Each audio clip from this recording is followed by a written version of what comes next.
For the Pledge of Allegiance and remain standing for our departed brothers and sisters and all those in our armed forces who have lost their lives in defense of our country and continue to sacrifice for us each and every day.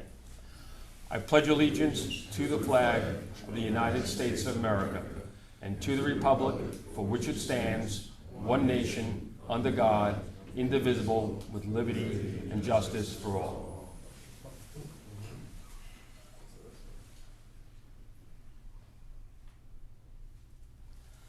Thank you. Thanks again, everybody, for coming. And as I said, for those who are just coming in, there's seats up here in front. We're going to start with a roll call of officers. Kevin McCaffrey is present. Secretary Treasurer Danny Pacheco. Here. Vice President Chuck White. Here. Recording Secretary Laura Campione is excused. Trustees Charlton Paul. Present. Eddie Polgar. Yeah. And John Zappoli. Yeah. Okay. I'm going to call on, in the absence of the recording secretary, I'm going to call on Vice President Chuck White to read the minutes of the meeting of July 31st.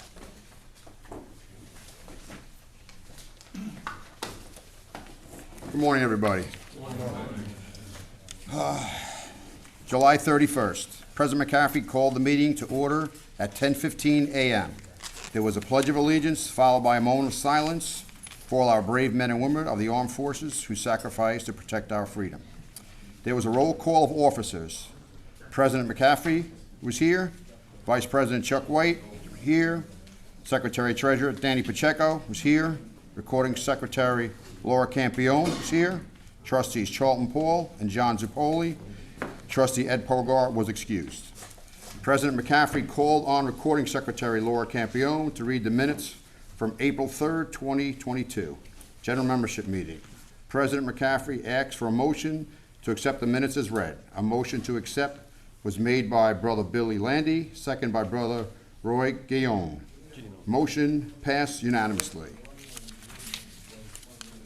Retired Vice President Larry Sinke addressed the membership and thanked President McCaffrey for the opportunity on becoming a shop steward that led to his career as a full-time business agent with 707 and a trustee on the welfare and pension funds. Financial report. President McCaffrey called on Secretary Treasurer Danny Pacheco to read the financial report.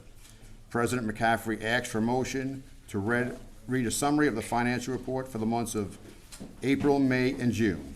A motion was made by Brother Jeff James and second by Brother Anthony Bornstein. Motion was approved. Secretary Treasurer Danny Pacheco read the financial report for the months of April, May, and June. President McCaffrey asked for a motion to accept the financial report as read. A motion was made by Brother Ike Wilson and second by Brother Jeff James. Motion passed unanimously. President McCaffrey called on Trustee John Zappoli to read the trustee declaration. Trustee Zappoli reported that the trustees of Local 707 Board have examined the books and records for the local union for the months of April, May, and June, and have found them to be recorded correctly and the bank balances verified. Unfinished business. Recruitment of drivers. Outreach to driving schools continue by the local. New YRCW driving school in Maybrook. YRCW CDL drivers are starting at a full-time rate. ABF is offering a $15,000 sign-on bonus at job fairs and $10,000 at other times for CDL with endorsements. 100% starting pay in Brooklyn and Bayshore with referral bonuses of $2,500 and $1,000 for drivers with full endorsements. T-Force Freight is offering a $5,000 sign-on bonus and raised the starting rate to $28 an hour in Nanuet and $28.50 in Montgomery and Farmingdale. T-Force is also doing a dock-to-driver program where they pay dockmen for the training. Penske Cardinal Health is offering a $10,000 sign-on bonus and hired a top rate. The rate for all drivers was raised over $1 an hour. Windorama increased their hourly by $2.25 an hour for warehouse worker. Arthur Schumann Cheese raised wages $2, wages for all workers. T-Force Newburgh holiday grievance pay. After the arbitration was heard, the company agreed to pay all claims related to the holiday grievance. T4's pension grievance. Arbitration was heard on April 8th and was recently decided. The decision allowed T4's employees who qualified for retirement under the UPS pension plan to collect a UPS pension while maintaining their seniority at T4's. We are still waiting on a written document detailing this integration. New York State paid sick leave. We continue to have problems with the way employers are interpreting New York State sick leave. Penske Logistics first said it did not pertain to them, and we filed labor board charges. Now they want to trade vacation days for sick days. YRCW is requiring accrual of all contractual days before accruing New York sick days. T-Force has payroll issues at certain terminals. Local 707 has filed a complaint with New York Department of Labor and is awaiting interpretation from Department of Labor through Legislative Council. Midwood Transcare Integration. 2 years ago, a non-union company, Transcare, acquired Midwood Ambulance. Instead of losing our 100 union members, Transcare agreed to transfer 50 non-union for the ambulance workers into Local 707 bargaining unit and maintain the Midwood name. The primary reason was Local 707 medical benefits are important to attracting and retaining workers. New business. Contracts recently ratified. Teachers College and RSR. Contracts being negotiated, Midwood Transcare. YRC New Penn Integration. Recently there was a large change of operations in the West between Redaway and YRC. It is expected YRC is filing a change of operations before the end of the year. Consolidation in many of the New Penn, Holland, and YRC facilities in the Central and the East. OTB incentive. Nassau Off-Track Betting offered an early retirement incentive to its employees with 20 years of service. With the company of New York Esslers.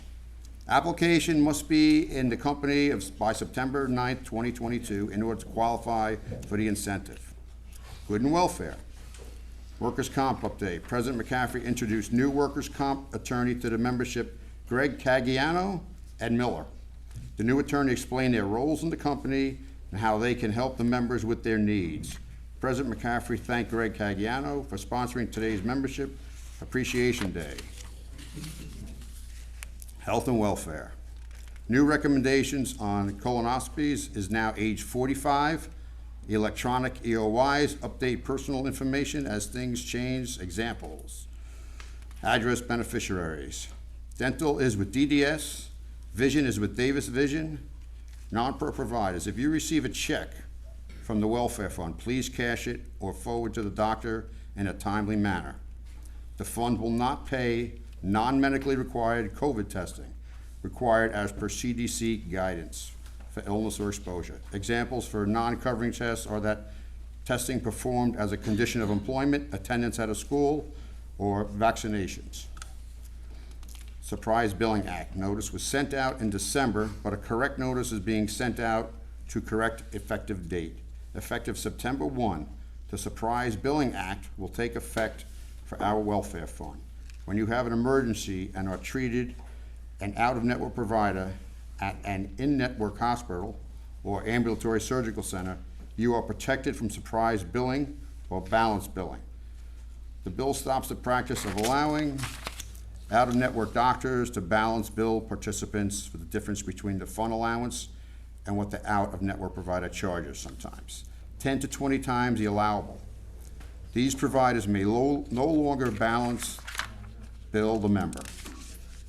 COVID-19 welfare changes. The fund will not pay for non-medically required COVID testing as per CDC guidance for illness or exposure. Examples of non-covered testing performed as a condition of employment, attendance, school, vaccination. Pension fund update. On February 16th, the fund received $725 million. Since February 18th, the fund released $136 million in makeup payments to retirees. The amount for future benefits is $589,061. Final PBGC guidance fixes many of the issues of the negative arbitration, including interest rate assumption used to calculate liabilities and the ability to invest SFA assets in equities. The fund expects to file a supplemental application on August 8th, the first day an application can be submitted. The meeting was adjourned at 11:45 a.m. Thank you, Chuck. Are there any additions or corrections to the minutes as read? Yes. Roy? Yeah, you talked about the sign-on bonus and the top rate of pay, it's one or the other. And I really don't think that they're giving you the top rate of pay. I think the company is, just offering you the bonus. Oh, sorry, where was that in the minutes? It said it was offering both? Yeah. Because I got a new phone. All right, let me just take a look to see what we're talking about, because this is about the, Because Kevin, I think you. I know, I see, I don't, the point is, this is what was read at the meeting, so I'll just see if there's any additions or corrections to what was recorded at the meeting. Whether that was accurate, we can have a discussion about that. But I think that was what was said at that meeting, right? But what I'm saying is in order to prevent someone from coming there and taking the top rate of pay and leaving after 5 months, I think what they're doing now is just the bonus out of the gate. Okay, but we can talk about that later. This is just for the minutes, though, all right? And we will have that discussion. I understand it'd be, Said any corrections to the minutes, that's sort of a correction. I'm just, the minutes were what was read, was discussed at that meeting, okay? Whether or not whether it was accurate or not is something we're gonna have a further up discussion. So that's how it was recorded, and these minutes will reflect the discussion that we'll have. All right, so motion to accept the minutes as read. Ike, second by Bill. Anybody in favor? Opposed? Abstentions? I'm sorry, I'm going into my other job. The abstain. All in favor? Okay, good, I'm sorry. Snuck back. Okay, with that, I'm gonna call on Secretary Treasurer Danny Pacheco to read the financial report for the months of July, August, and September. Is the motion to hear the summary? Motion, second. Pat, all in favor? Opposed? It is carried. Danny, read us the Financial the report. financial summary of July, August, and September, please. Good morning, guys. Financial report for the July, August, and September 2022. Income, we had membership dues of $251,734.53. Initiation and reinitiations were $27,592.55. Who was that? Can't hear me? All right. Assessments and fines, $8,767.99. Other income, $37,613.05 for a total income of $325,709.62. Expenses, we had salaries of $101,606.21. Expenses allowance, we had $3,600. For capital tax, we pay $71,518.62. Contributions of $1,250. Benefits paid were $50,709.36. Office and administrative were $33,899.98. Legal fees were $15,000. Arbitration fees were $525. Other professional fees were $14,070. Taxes, we pay $8,569.34. Meeting and committee expenses were $184.60. Auto expenses were $4,639.35. Out-of-town travel, $4,563.76. Other expenses were $6,813.63. Total expenses were $316,949.85 for a net income of $8,759.77. Thank you, guys.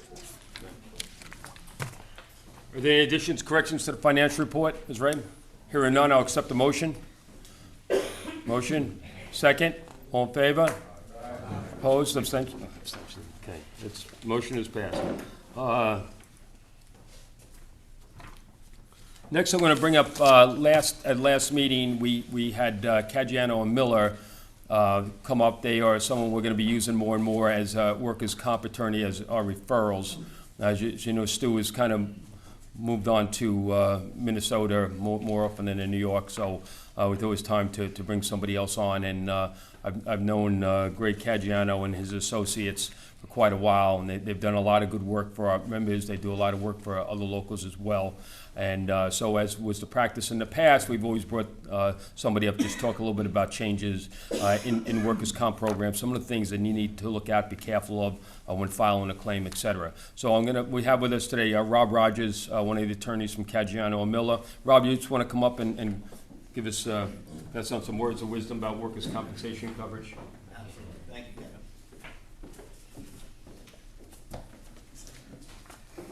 Hello, everybody. My name is Rob Rogers. I work for Miller and Caggiano. We're a law firm. We specialize in workers' compensation. We also cover other areas.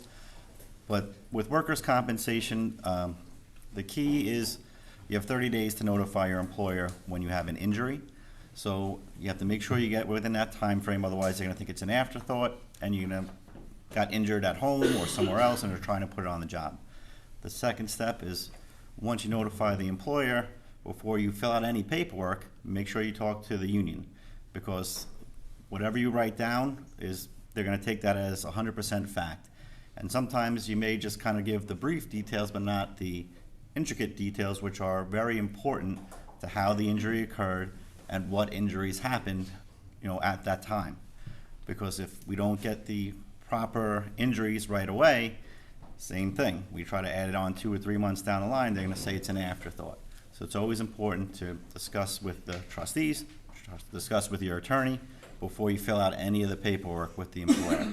The employer, I'm sure some of them may love you guys. You probably work with them for a while through the union. But the insurance companies they have just see everybody as a number, no matter how much the employer may like you. Sometimes things go smooth, other times they're trying to limit their exposure. So it's always important to discuss, with your attorney what injuries you have and, how long this could impact your ability to work and recovery. As far as there has been some changes with medical billing. So now all the doctors have these different forms. Their staff is a little not as well trained as they should be because of COVID. They've had a lot of turnover. So it's important to discuss with the right attorney to make sure you get to the proper doctors who know how to fill out the paperwork, or should the paperwork not, if you're out of work, doesn't list that you're out of work and what your impairment, your disability is, that has a direct impact on your payments. So we can have communication with the doctors, make sure, hey, you got to put this in this report, because if you don't do that, this guy's not getting paid, or this woman, whoever it may be. The other part of it is the insurance companies, they'll never tell you at the end of the case, typically a year after your injury, a year after surgeries, you may be entitled to monetary settlement. This is an insurance claim with workers' comp, it's not personal injury. So they don't tell you anything. So you got to make sure you have the attorney who lets you know, hey, it's time to go for your evaluation. This is how we can get you some money for your injuries. All right? I know you already probably heard from Mr. Caggiano. I'll be here for a little bit. If anyone has any other questions about their workers' comp case, you can certainly come over and ask me. If you have anything specific you want to know right now, I'll open it up. Yep. You said the first thing is to let the employer know of the accident. Correct. Or injury. Now, you said don't fill out any paperwork until we speak to, the union or the attorney. So when we letting the employer know, is that before filling out an accident report, or how does that work? So, Yeah, just so you know, they're required to fill out an injury report. So maybe just go over what should be in that, just to document it, so. okay. So, all right, so certain employees we've dealt with, you can give oral notice, that, hey, I just got hurt, but they don't have you fill anything out, because I'm sure you fill out the written report once you get back to the job site, Right. but usually you get hurt out, I guess depending on where you are, if it's on-site or if you're off-site. You want to make sure, how the specifics of it occurred and what you injured. So if you're off-site, I guess you just let them know right away, hey, I hurt somebody, and then on your way back, you call the union for proper advice. With on-site, I guess they're going to ask you to fill it out right away. So, that one, just be careful if they give it to you and there's certain things you're not sure of on the report, you could just say, hey, can I just call my shop steward, my union representative real quick. I just want to make sure, I put everything in here accurately. All right? you know. Maybe the less information, the better, right? You don't want them going to their medical history of Well, yeah, how their back was sore before, and we're doing yard work, and now it just got worse when they bent over and picked up some. yeah, yeah, you don't want to put everything in there, just the specifics of what happened that day. When we fill out paperwork with you, we'll go over any type of prior injuries you may have had. Workers' comp takes prior injuries very seriously. You know, the issue is if you don't disclose any prior injuries, and then they find out you did have prior injuries, that's gonna be the problem. Nobody cares if you've been hurt in the past, but we do have to disclose it. You don't have to disclose it on the incident report. You know, we'll take care of that. There's certain paperwork we fill out. We make sure what you had, what doctors you treated with, and then we notify the insurance company. All right, there's another question back. There's two quick questions. Sure. At Lupin, they asked that you speak to a nurse to ask you some questions. Now, in New York State, we can refuse to speak to the nurse, right? In the state of New York, right? Yeah, you can refuse the medical attention of I guess they have a nurse on site, or, No, they have on the telephone, they ask that you speak to a nurse, and the nurse is asking you questions, which to me is really retarded. Because what is a nurse gonna do for you over the She phone? claims Right. she's a nurse. She claims she's a nurse. Claims- Okay. You don't know. Right. Just at the time when you first get hurt, or When later you on? first get hurt, when you go back to the terminal, Oh, yeah. and they fill out the paperwork. Then they put you on the phone with a nurse? And I told them, well, I don't see anything in New York State says that we have to do that, and I've told guys you don't have to speak to a nurse. You can say, I'd rather go seek professional medical treatment. yeah, you don't have, I'm just telling you, this is something that they have. It's a company rule. right, so, you know, company policy may be different, it's not enforceable in New York State. You know, they're obviously gonna get mad if you don't do it their way, but like I said, the employers, and certainly the insurance companies, they don't always have your best interests out for you guys. So I would suggest, you don't talk to that nurse, you say, look, I don't feel comfortable, I'm gonna go see a doctor and get checked out, and I'll give you the medical report from the doctor. All right, and then My second, other question is, you said finding a doctor that knows how to fill out paperwork.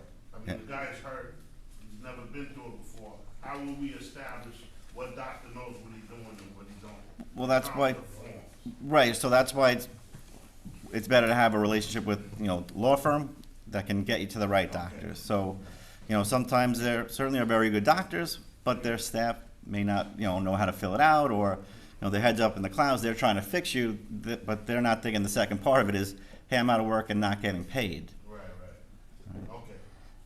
In the back?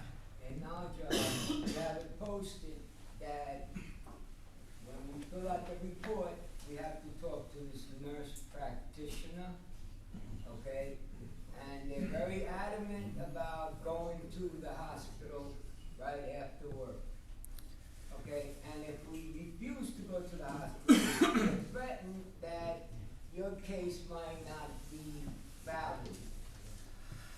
So, you always want to get close. And like he said, we don't know who we're talking to on the other side. Right, like I said, It's you, just a deterrent, it's a scare tactic, it's all kinds of ways to, you know. So it's kind of a contractual thing, so I'll look into that to find out, but I don't know of any reason why you're required Well, to. it's posted on the board. They can post whatever they want on the board, but whether or not they are not going to be able to withhold your workers' compensation claim if you don't want to speak to a nurse after you're injured, okay? They could require that you do a medical evaluation. You don't have to go to their doctor, you go to your No, I own know doctor. that. I know, So- I've so been that- there a couple of times.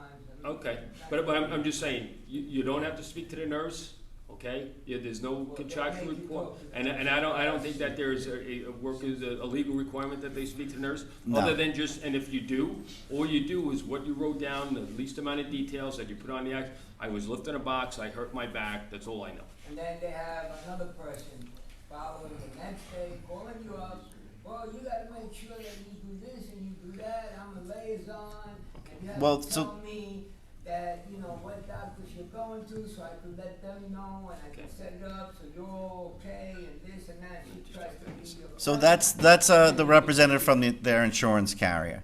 So they're just trying to figure out who you're treating with.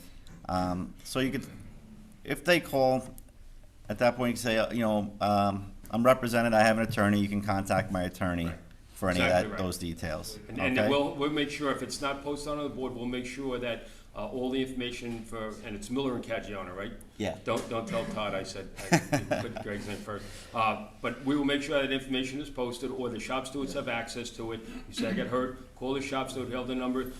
You get their cell phone numbers. You'll have Rob's cell phone number. You'll have Greg's cell phone number.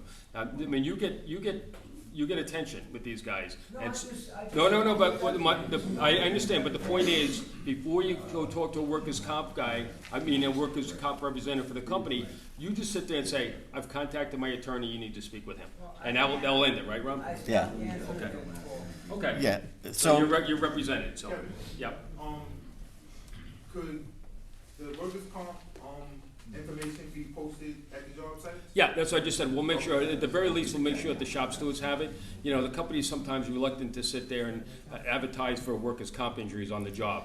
But we'll make sure that the shop stewards have it, and then, so we'll make sure everybody has that information available to them, and they know where to get it. but one point you were discussing, it is important to have, close proximity medical treatment. So if you have to go to like an urgent care, if the injury is severe enough, you would go to the hospital, obviously, because that's where you get your initial medical complaints. So, like I said, when you hurt something, you got to list everything that kind of bothers you when you go for the checkout, all right? Because that's very important. They're always looking for what they call contemporaneous medical, meaning the kind of initial medical treatment you had. Any other questions? Otherwise, I think I'll hand it back over to Mr. McCaffrey. Thanks, Rob. Thank you for coming. Appreciate it. Thank you. Okay. With that, I'm going, did I do the trustee declaration? I did not, I'm sorry. Okay, I'm going to call on trustee Ed Polgar to do the trustee declaration for the month of July, August, September 2022. Morning. The trustees of Local 707 Executive Board had examined the book and records for the local union for the month of July, August, September of 2022, and have found them to be recorded correctly and the bank balances verified. Very good, thank you, Ed. Next, the New York State paid sick leave. We're kind of at a standstill there, that nothing has changed. New York State moves very slowly. I have to tell you, I have personally met with the New York State Commissioner of Labor, and she has on several occasions said, I'll have somebody contact you. And her top aide is standing right there. Here's my cell phone number, here's my email, here's everything. Please call me. I said, Commissioner, I've heard this before, don't worry. As when we were at the New York State conference, probably 2 months ago, all right, I still haven't heard back from them. So I'm at wit's end, because until we have the explanation of what the New York State paid sick leave law means, the interpretation, we cannot go back to the employers and/or file grievances based on that. And we still the ongoing issues that we've had. The biggest one seems to be Penske Cardinal Health, but secondly, we have YFC, the way they're accruing their time, and T-Force we've had some issues with as well. So we are trying. I feel like and I know people in government, and I can't get it done. So it's very frustrating, but we are going to continue to work on it. Yeah, and we have, our lawyer consistently sends letters, and they don't answer him as well. So we're going to continue to work at it. You heard about the Midwood Transcare integration. They're beginning to bring in new members, Danny, is that correct?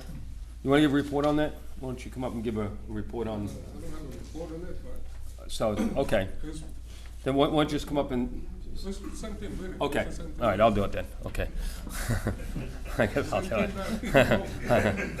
I guess I'll do it. Anybody else want to give me anything else to do? Hey, you're right. I should have read the minutes too, I guess, so. All right, anyway, yes. Anyway, they're moving those people over in the process of doing it. They're integrating the operation, which is good.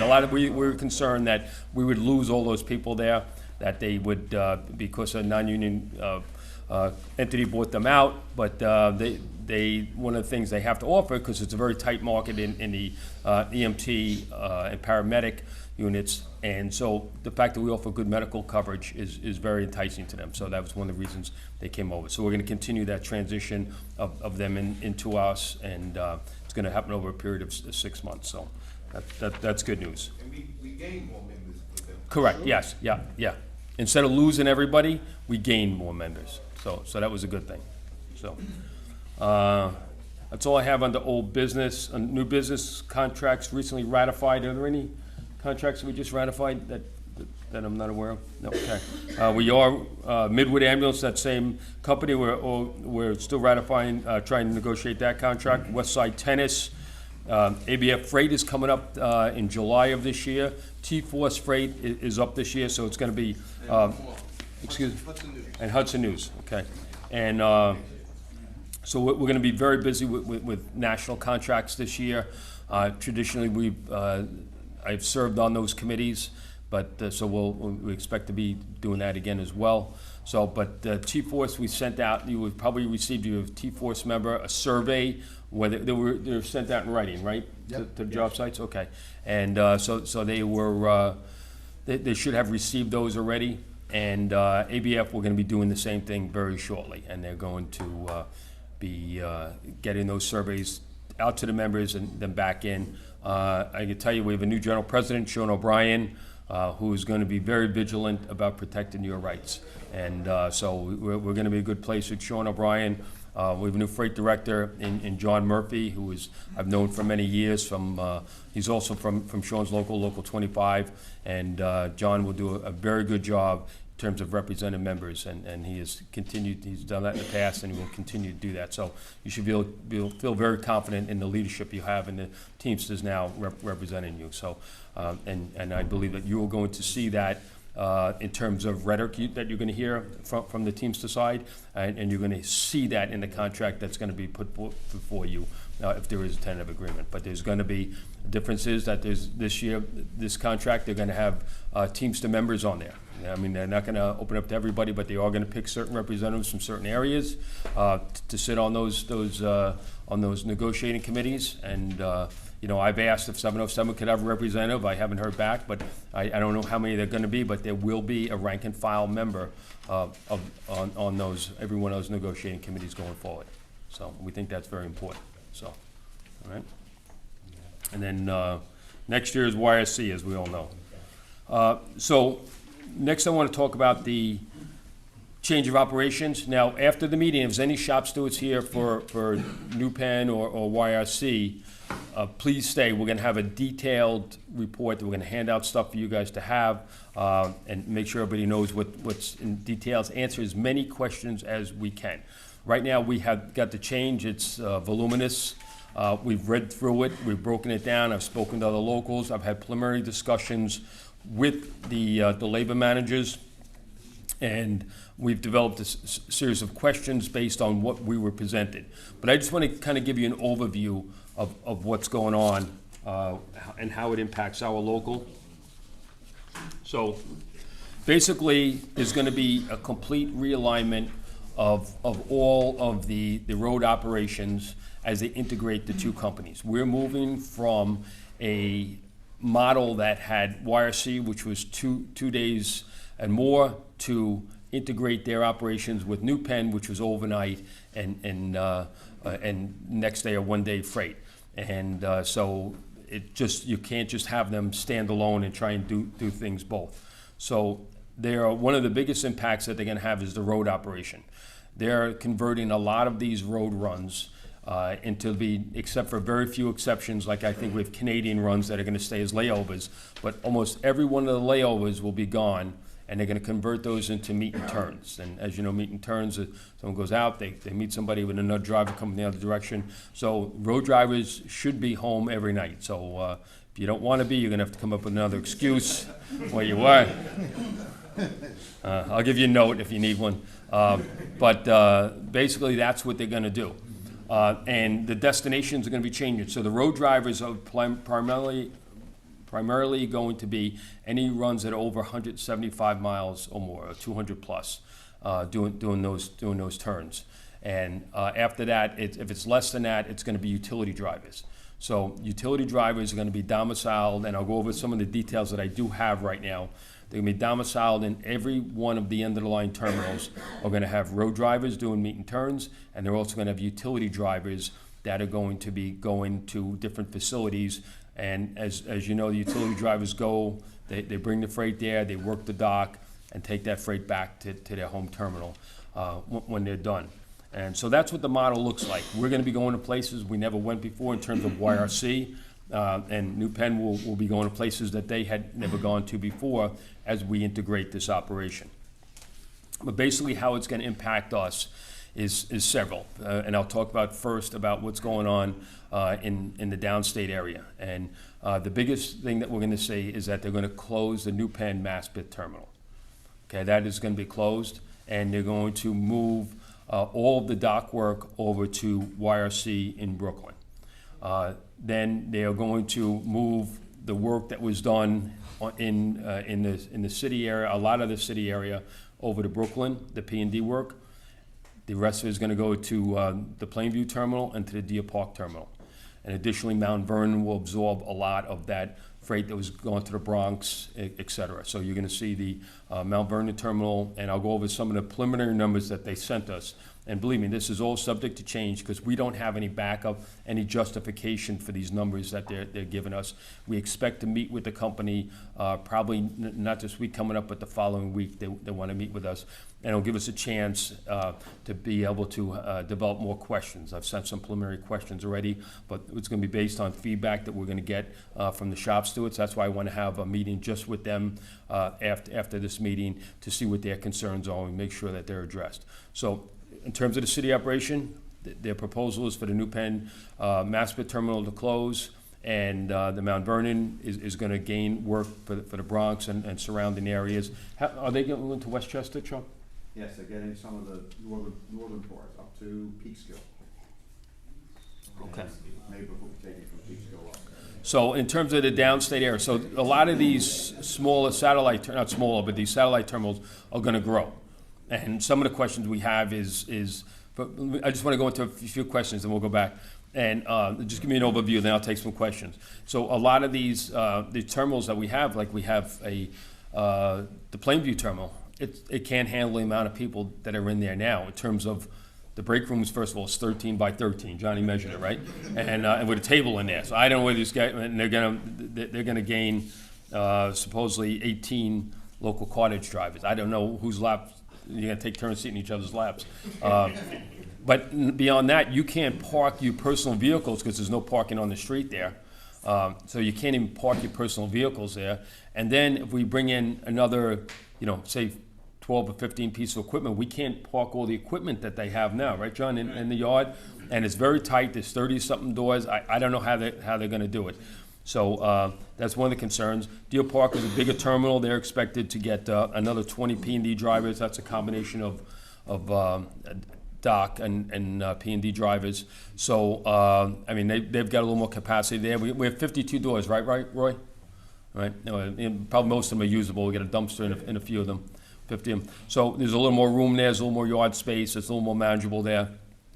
Brooklyn, I guess they're going to try and figure out a way to make it work there. But they're going to, any of the mechanics are going to be going over to the, right now they're saying that any of the YRC, the New Penn mechanics are going to go to YRC in Brooklyn. I can tell you, we need mechanics in Mount Vernon, right? So maybe we'll figure something out where we can make that work as well for anybody that wants to have those opportunities to there. In terms of the Maybrook side, we're going to be up north. We have two operations up there. The first is you've got the break bulk facility, which has the road, the dock, the switches, and the mechanics are on a separate list. And then a separate seniority list completely is the city operation. So they're not integrated. In Maybrook, you can cross over every 6 months between different classifications, dock, switching, or road.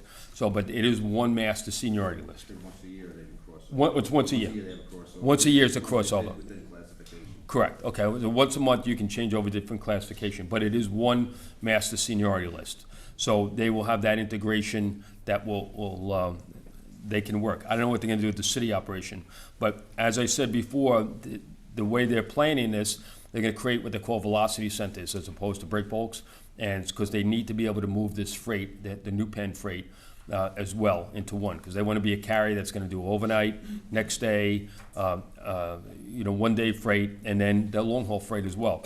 So they have, the idea is to take the road drivers out of those terminals and put them in the end of the line so they can move the freight more quickly. And the impact on that is going to be adverse to us in that we're going to be losing 28 road drivers in Maybrook. How many do we have there altogether, do you know? Yeah, you had a guess. 150? 150. So we're going to be losing a substantial amount of those road runs in there and those primaries. And out of those 28, we're getting 6 utility. Right, and so we are gaining some utility there. So I was going to go over all the numbers for everybody, but basically they are going to take they're making these into velocity centers, putting more of these road drivers and utility drivers into the end of the line terminal, which was traditionally doing more, which didn't do that road work. We'd always have a few in there, but the whole system is being changed. We're going to be going to different places. A lot of the velocity centers, they're going to be going to the utility guys out of a metro area. We'll be going down to Philly. They'll be going to in Pennsylvania. They'll be going to Harrisburg, Camp Hill, and Scranton as well. Is another turn point. So there's going to be a lot. We're going to places we never went before as a YRC, and the New Penns will be going to different places than they did before. Let me just give you a quick breakdown about what was proposed in terms of the losses and gains.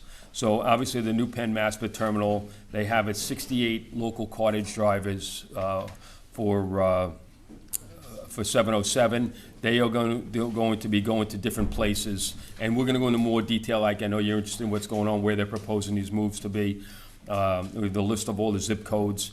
And we asked for a map because you can't tell. We're going through these zip codes. Okay, it's moving from this terminal to that terminal. We don't have bill counts. We don't have backup. We've requested all that information. So I'm not going to have a lot of detailed answers, but I do want your questions later on in that stewards meeting, or if we have some general questions now, how it's going to impact, because I need to be able to make sure that I'm asking all the right questions. So New Penn is they're going to show that 68 local cartage is going to go to different places. The dock is the ILA.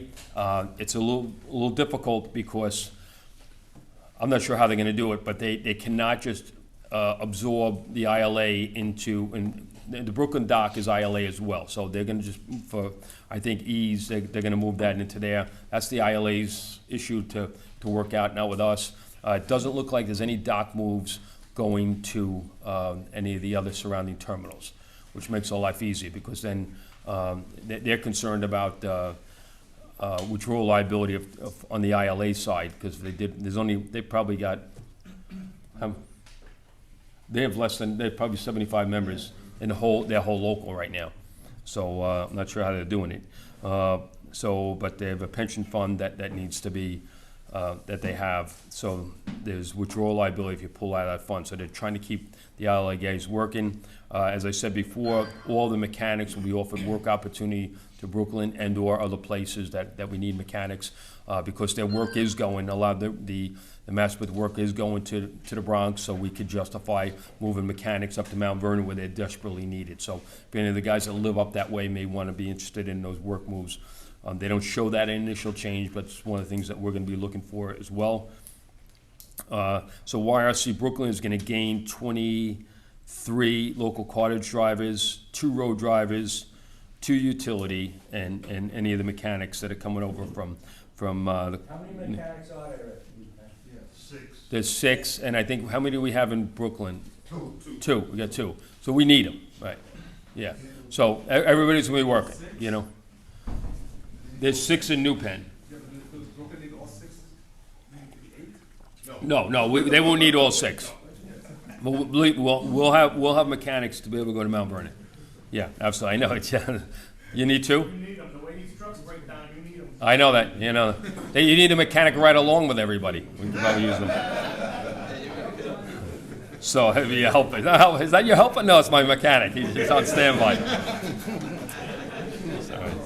So, all right, so they go,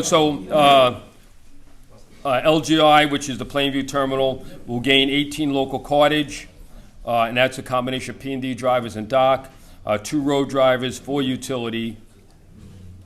Deer Park will gain 20 local cartage, 4 road, 4 utility. Mount Vernon will gain 15 local cartage. You're gonna have to get a bigger break room there too, right, Jeff? Yeah. Yeah, work on that? Okay.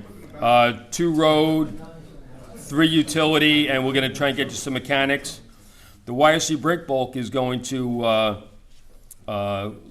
gain 17 dock, lose 28 road, gain 6 utility, so it's a 22 really. They're gonna convert some of those road positions to utility, but it's still losing 22. So they're gonna be going into end of the line terminals. And the city operation, so right now, Chuck, what was the city operation coverage area, the existing one right now for Maybrook? Danbury, all Rockland, just about into, actually covered part of Jersey to Oakland. They lost all of Rockland County, they lost all of Danbury. That was a big hit for them. That was 11 guys they're losing in the city. Yeah, so so they're shrinking that area, and we're not gaining it. And now we were thinking that there's a new pen facility that cohabs on the Maybrook dock. They have 50-something people, I think there was. How many people were there? In the new pen one? Yes. Yeah, it was just around 50. It was like 45. Yeah. And then you had a couple. So we figured they're closing, they're moving in, we're gonna get 45 members. We're gonna have less members than we had before. And they're going to merge the new pen, that Newburgh terminal, into Maybrook. And I am saying, how can you merge that in when we're losing work? You know, where they're not bringing any work with them because their work is going all over the place. They do the same areas. Yeah, they do the same areas. And we have the issue of our shrinking area. So we're not gonna do Rockland. There's quite a few guys did Rockland. Quite a few guys went into Danbury. And they did lose some of Westchester, south of Peekskill. They lost all of that too. That went to 150. Yeah, so they instead of us gaining like we thought, we're gonna be a minus 11 in the city operation there, when we thought we were gonna be plus 20. Kevin, Yeah. what terminal is gonna cover like Rockland? Carlstadt, New Jersey. Yeah, so I don't think, so here's, if I can just say that, so they had somebody behind a computer screen. So it is, to Rockland County, it is 25 miles from Carlstadt to Rockland County. It is about 50 miles from Maybrook, correct? All right, so I'm saying, oh, this is so much closer. They've never been to Jersey and tried to drive up over into Rockland County. So I think they're gonna take a look at some of this stuff and start saying, hey, you should start running in these areas and see how long it's gonna take you. It still would be quicker to come down from Maybrook down to there. And understandably so that Maybrook has a large dock area. So we have the ability, we have the facility there.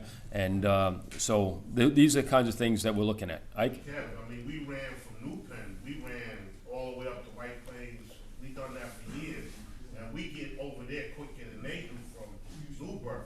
Right, absolutely. But we're right over the bridge. Yeah. We literally beat them every time. Absolutely.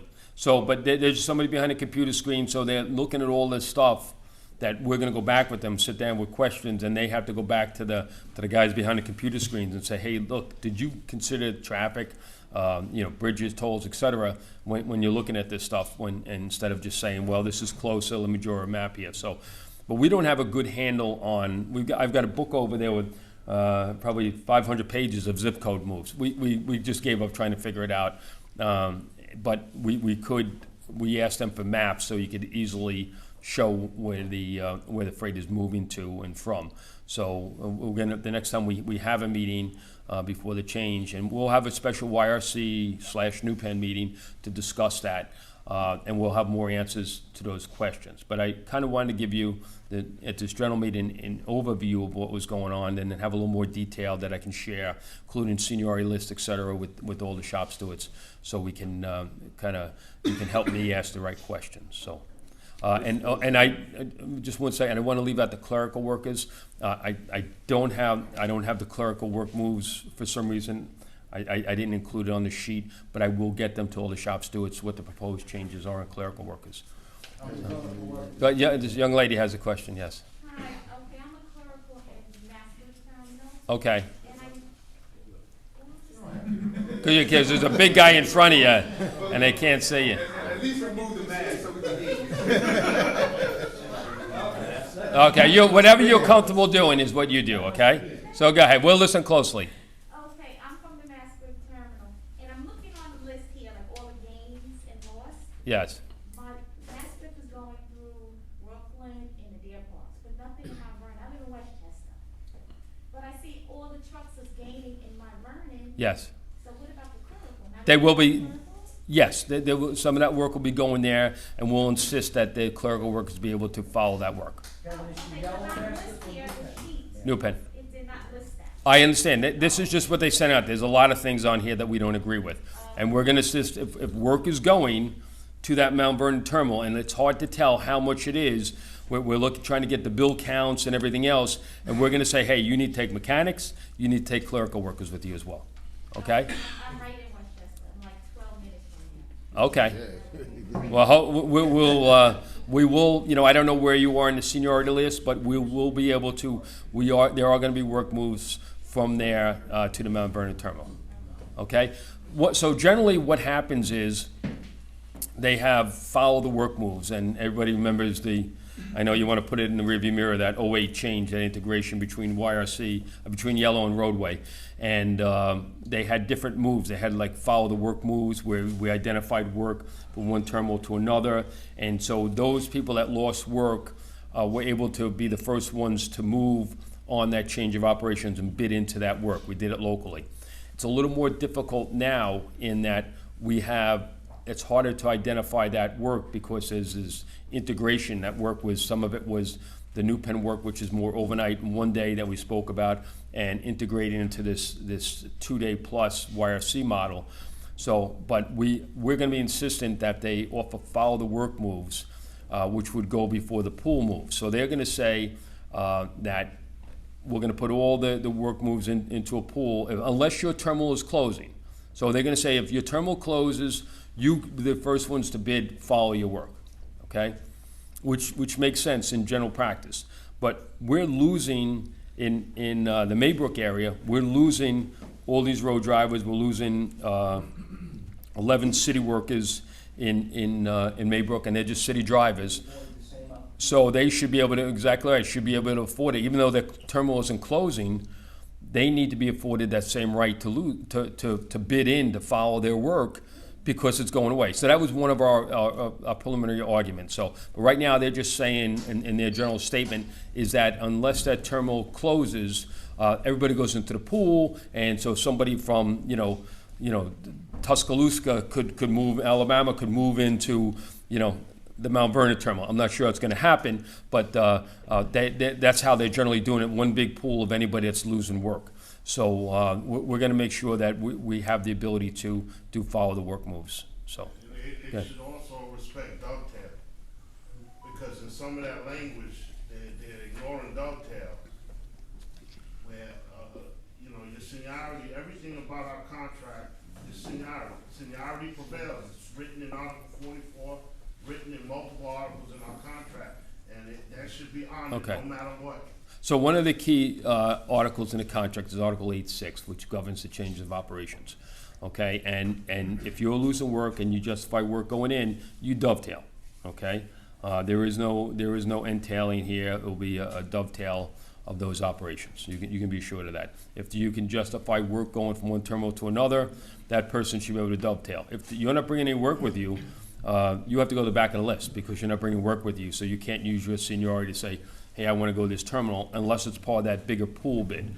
That's going to be a big shit show, right, for these call-ins that you have to have these phone bids. But we're going to try and work all this stuff out and beforehand. And I spoke with the freight director, and he knows there's problems with this change, and we're going to work on it. So, all right. So how many of us going over from New Penn into around the corner 1313? They are gaining 28. How many guys are yellow?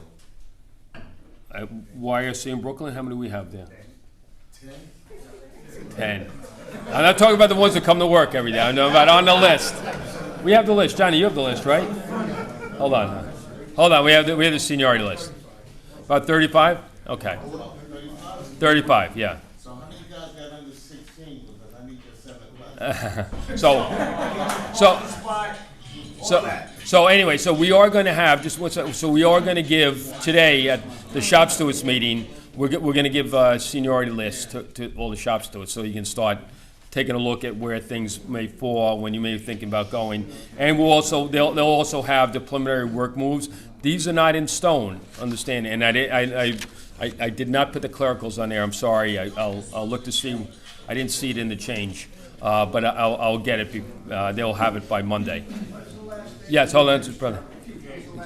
Hold on one second. Let me just get this. I'll get you next, then I'll get over there in third. When the terminal in New St. closes, you got X amount of people going to Plainview, X amount going to Deer Park, X amount going to Brooklyn, X amount going to Mount Vernon. Correct. Now, is there any order of priority, because everyone can't go to the same terminal? So is there any terminal that gets, this terminal has to be filled first before this terminal? No, it's you put it in. I mean, you can only have, it goes by seniority. For example, if they, I don't know if you said 18 or 23 in Deer Park or Plainview, whatever the case may be, if 30 people want to go there, somebody's not going to make it. Seniority. Now, where do they get a choice of where they go next? Yeah, these numbers add up. So Which terminal has to be filled first? that makes no difference. So we'll put up a master bidding list where people will bid into there and they'll know who's bidding. It's going to be a complicated process, okay? But we've done it before. It was not as complicated as 08 when we did the yellow roadway change. So we've been to the mountain already. So we know how to do it, and we'll dust it off, and we'll figure it out. But it will go by seniority order. So if you've got the seniority, you can go wherever you want. And if not, and if you don't make it, other people with more seniority go to fill those places first. You have to have a second and third choice. That's generally how it'll work. You'll mark them 1, 2, and 3. But let me just, I'll get back to you because I had another question over here, and then there's one in the back, then I'll get to you, okay? We have a lot of guys that depend on comp. What happens to these guys that's on comp that's when we do this merger, it's allowed? Okay, so they bid as inactive employees, okay? So it gets a little complicated, but we'll go into more detail in that later on. But there is a way for somebody that's inactive to be able to bid into a certain place, okay? And then we have, then they have hold-down bids for, it's a little complicated, but we'll, I'm hearing something on a rumor tip, but I ain't gonna throw it out there. So Yeah. I just want this, you say hear from the horse's mouth, so that's fine. we'll have complete explanation how we handle the workers' comp stuff, okay? Yes, brother. So according to what we're hearing in the yard at MassWeb, the utilities that is going on now, that's going to be seized. It's not going to be in Brooklyn. It's not going to be in Plainfield. It's not going to be in Mount Vernon.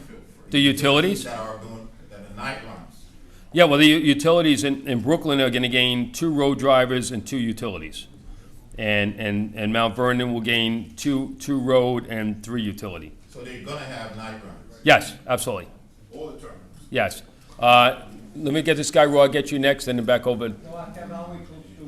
Okay, great, go ahead. Did they give you a date when this is gonna be finalized?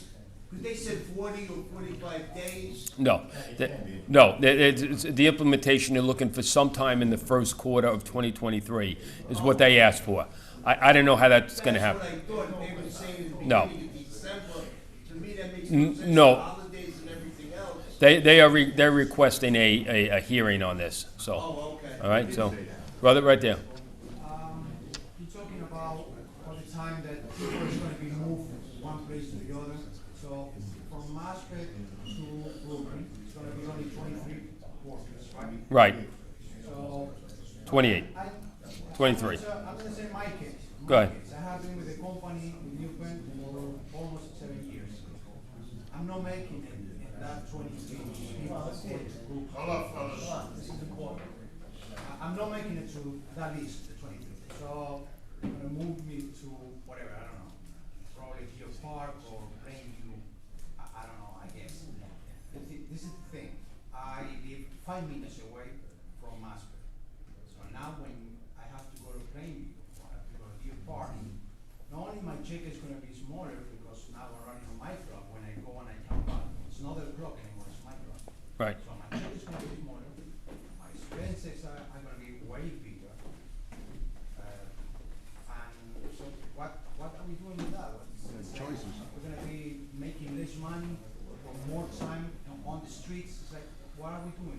So, you know, whenever this happens, it's not good. Wasn't good when we moved yellow into roadway. 101 never made two in that case, all right? And no, it's the other way. I remember it I'm going to remember it the way I remember it. And it wasn't good. There was people whose lives were changed. Upset, absolutely. There's no doubt about it. This is the last gasp effort to say. It's not my choice. You can say a lot of people do, hundreds of miles going to work. It's because of their choice. I understand. It's not my choice. I'm being forced to do that. Absolutely. Unless I quit. So I have two choices. Yes. Or do thousands of miles going to work every year. Right. 20,000, I did the math. I have to put 20,000 miles on my car to go to work a year. Right. I didn't count expenses, whatever. So it's not only that I put 20,000 miles on my car, my time, and I'm being forced to do that. Right. It's not my choice. I would only ask that you wait until see how things shake out. There are people that maybe have more seniority than you in Maspeth who may say, hey, you know what? I'm tired of driving into Maspeth. I live in the western end of, the eastern end of Queens, or I live on Long Island and I want to, go over there. You're going to have people who live in the Bronx. They're going to want to go to Mount Vernon because it makes their life easier. So before you make that choice, let's see how things work out. We're going to be given, seniority lists. I'm sure guys are going to have conversations among each other. What are you thinking? And the shop stewards, when they leave here today, are going to have all the seniority lists. So you can see where you think you would fit in. I'm sure you're going to start having discussions where guys are going to say, hey, I live like you, live 5 minutes from the terminal, and I'm going to stay here. I'm going to go to Brooklyn. And they got more seniority. But you'll be surprised how many guys may want to be going to different places based on opportunities being given them. So just hold off, because we... So we're not doing anything. Basically, it's about luck. It's about seniority.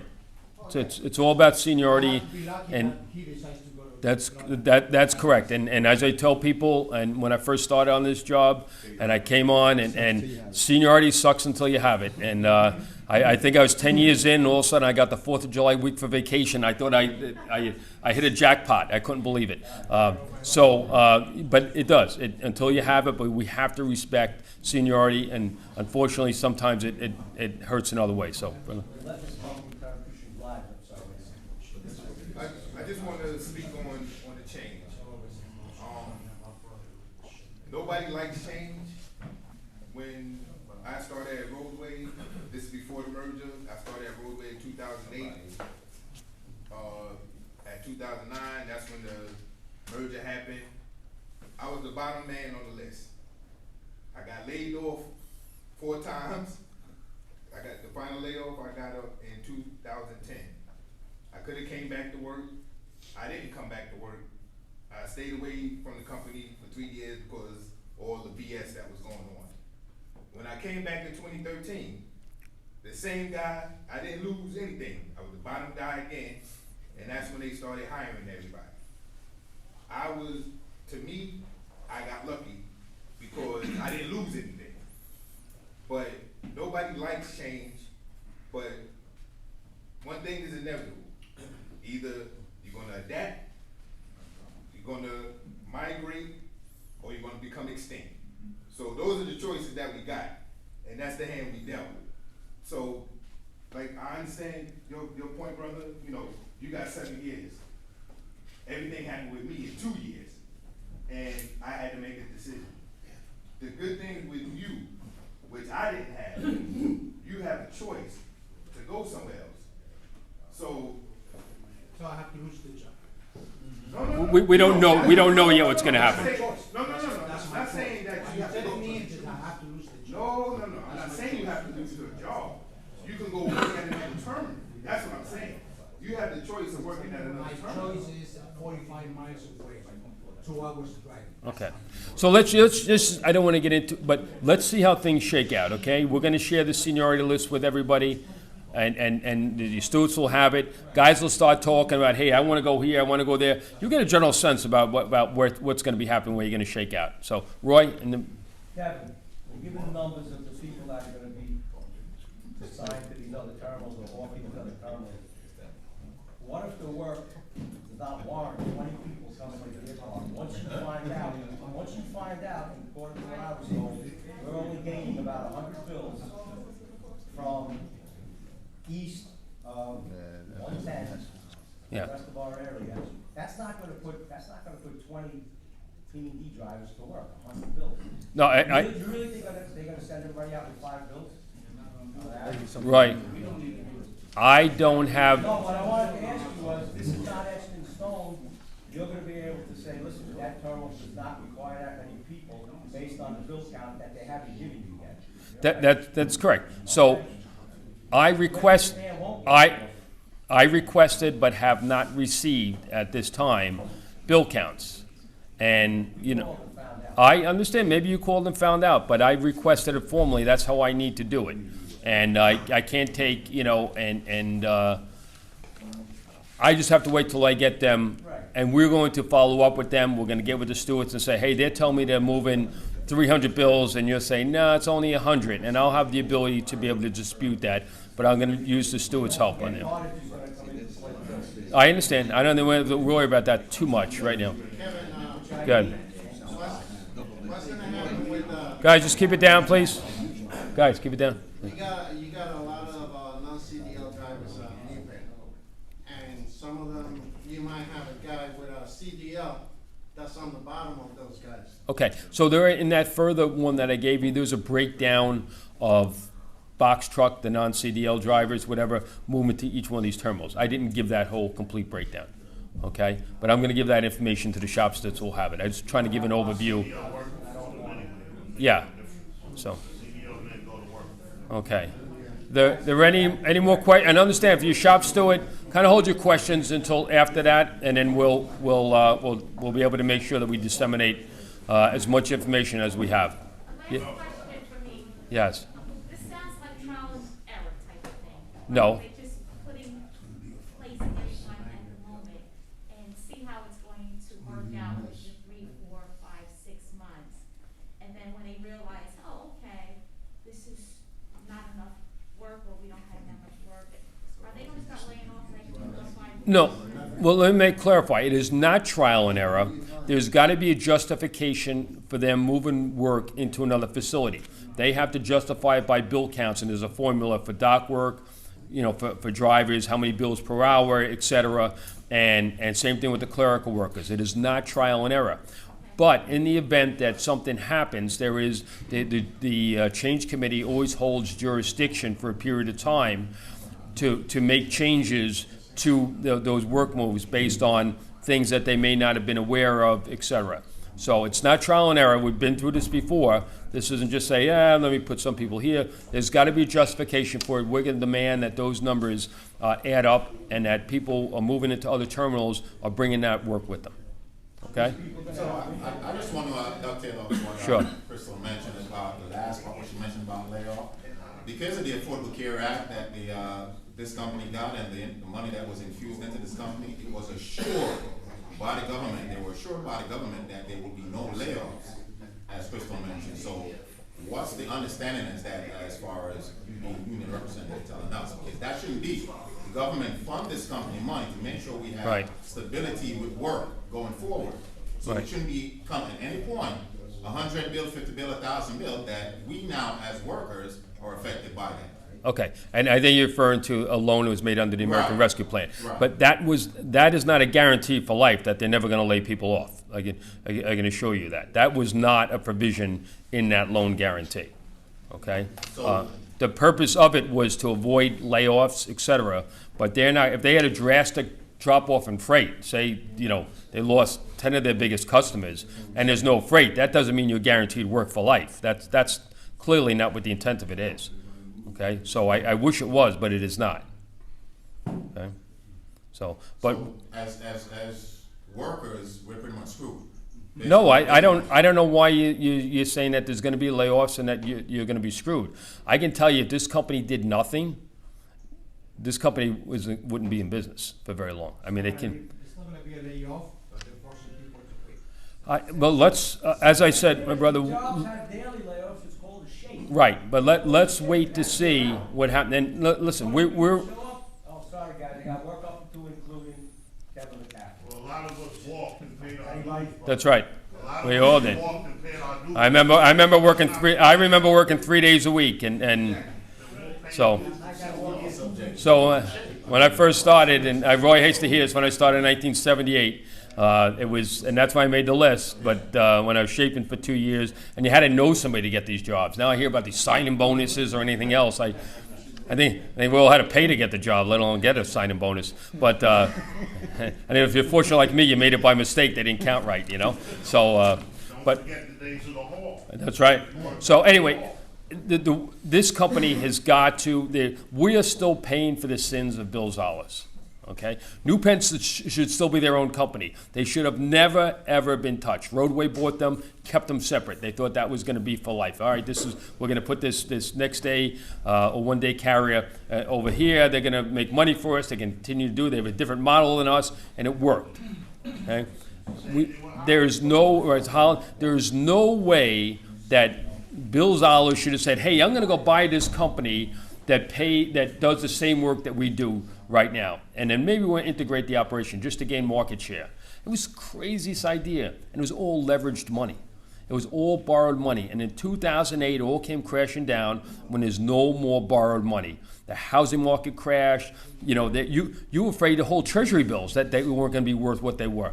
You know, you're worried about your bank account. I mean, the world was ending, and that's when they put the gun to their heads and say, do this, do that, and that, or we're closing the doors, all right?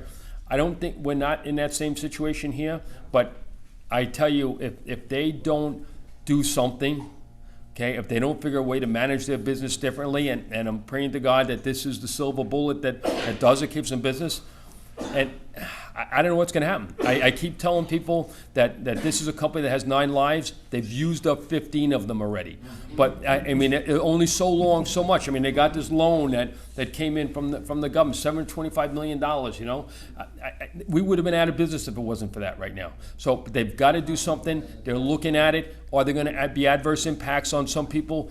Yes, there are, but this is the nature of the beast. This is the way this business is, and hopefully we'll get some people in there that are going to be running this company the right way. But I can assure you one thing, is that the leadership you have in the Teamsters Union now is not going to let you be left behind.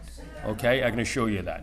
Okay. Just one more thing, the moves that are going between the terminals, the 23 to 19 to 10, or whatever the case is, it's not mandatory or mandated by zip code as to where these drivers live, do they? They can go. They can choose to go if they want. By your seniority. Right. By your seniority is how you choose to go. Okay. So it's not by zip code. That all right? I live in Long Island. I'm going to Long Island. No.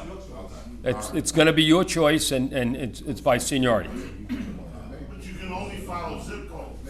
You can. Zip codes ain't going to a location. You can't follow work that's not going to. Right, Ike. Right now, the way they're proposing to change. Okay, your terminal is closing. New Penn terminal is closing.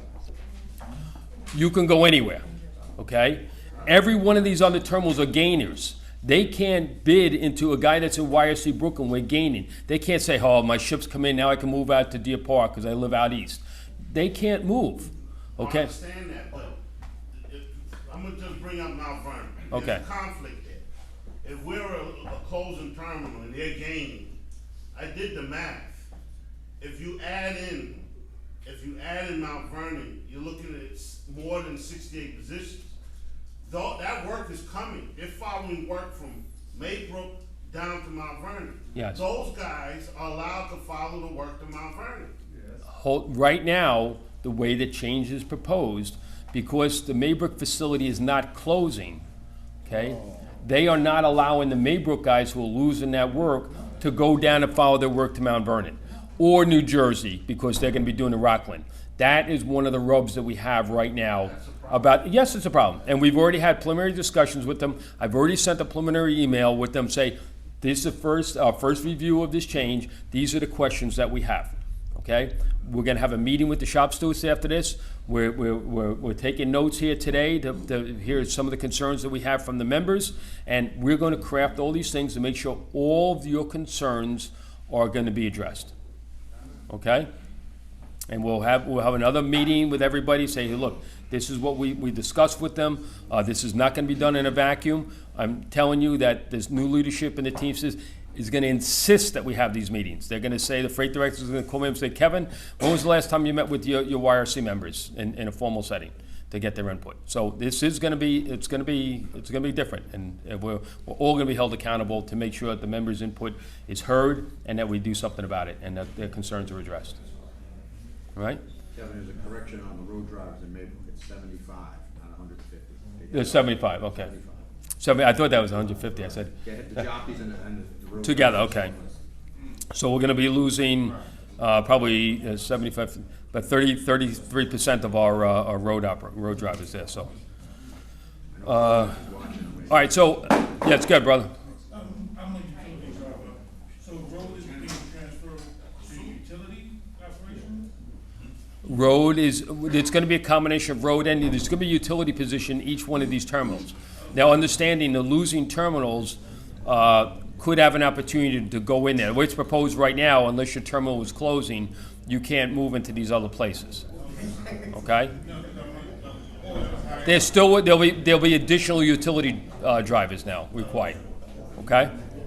So, yes, brother. What about are we at vacation time? What about vacation time? Farmers, you put in. Are you gonna lose vacation? No. It goes with you. All your accruals stay in place. Okay? No. All right, so, as I said, I want to make sure that all the stewards and their assistants stick around after the meeting, and we'll have some more detailed conversation about it, all right? So, and I'll be around afterwards if anyone we missed anything. So, okay. All right, Kevin, let's get back on track. So, guys. All right, so we are planning a shop steward seminar. It's been a while since we did one. The IBT organized one at one of our freight hearings and was very successful. We did mock grievance panels where we sat down, we had the shop stewards in the audience, and we went through the procedures. I'm the chairman of the New Jersey, New York Joint Area Committee, so I chair those committees. I'm the co-chair on the Eastern Region Committee and also serve on the National Grievance Committee. So we actually sat in the panelists, and they could actually see how things worked. And with thinking about doing a regional one. We'll bring some guys from Jersey, maybe from upstate New York, and meet someplace in the middle, and we'll have a gathering for the stewards, go over, do those mock panels, go over some other stuff, bring in somebody from the IBT to help do some other things as well. So we're going to be playing that steward seminar. I think it's very helpful if you see how the inner workings of the grievance panel works. It was very enlightening. We picked out some actual cases that we had, and we took turns, and so I actually served as the on the employer side, so you could see the arguments that were being made, that what we have to deal with when the employers argue something. It's not as cut and dried as everyone thinks, and then we follow up with have questions and answers with the stewards that are there about what they thought, what they heard, and then we'd explain to them, well, you need to look at this, look at that. So it was very helpful. So we're going to be bringing that to 707. We haven't had one in a while. I think it'd be great. So. We're going to go into some of the good and welfare. We get to, yeah, go ahead. Yeah, any of us have any new business? Go ahead, Ray. Because of what's going on right now. I put a grievance in back in January. Okay, I got 15 years in the company. I left for 2 months. I came back. I asked you before I left if I could go. You said no. Another person did the same thing. The company allowed him to do that. Okay? I was stripped of it. He wasn't. He had less time than me. Okay?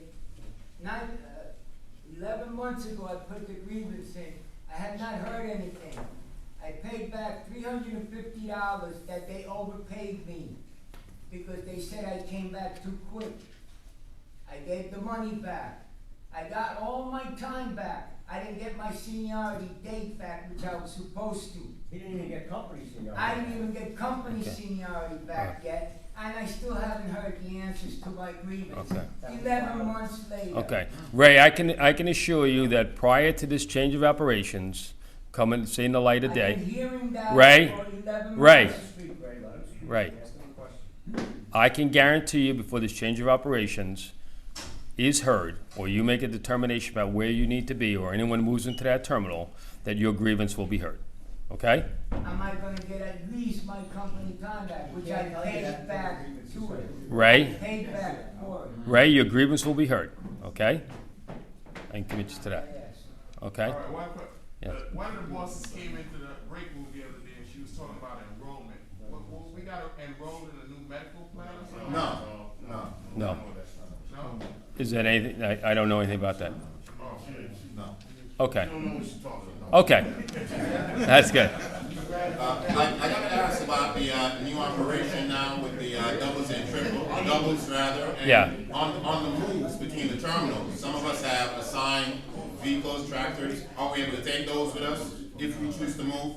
I doubt your tractors are gonna go, I don't know that they're gonna, I doubt that, I've never seen that before. Tractors are domiciled to a certain. Yeah, they're just domiciled to where they go. Yeah. You try and take it with you. So, some guys don't want their tractors. Yeah. I won't stop you. Okay, anything else on the new business? So, okay, that, just a couple of things about good and welfare. You should have received new medical cards in September.